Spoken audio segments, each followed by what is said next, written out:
సంవత్సరం తర్వాత ఎవరు లేకపోతే ఉండలేనన్నాడో వాళ్ళ తిథిని గుర్తు చేయడానికి ఇంటి పురోహితుడు వచ్చి గుర్తు చేస్తే తప్ప తద్దినం పెట్టని వాడయి ఉన్నాడు. అంతటి కృతజ్ఞమే ఈ లోకం.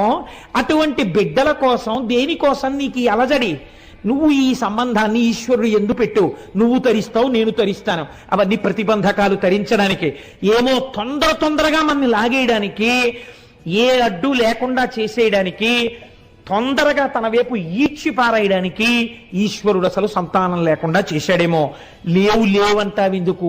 ఏది మనకివ్వడానికి అది లేకుండా చేశాడో ఈశ్వరుడు ఎందు మనస్సు పెట్టన్నాడు. అంటే పాపం ఆవిడ సర్దుకుంది మనస్సు. కానీ లోకం అనేటటువంటి ఒక వస్తువు ఉంది కదండి, దీనికి అనవలసిన మాట అనరాని మాట అన్నది తెలియదు. ఇతరుల్ని బాధించి బతకడం కలియుగంలో లక్షణం. ఎందుకని చిత్తవృత్తులు రాక్షసులై ఉన్నాయి. ఇంత మాట అనడమా? ఆ మాట ఎంత ప్రమాదానికి ఎడుతుంది, ఎంత బాధపడుతుంది.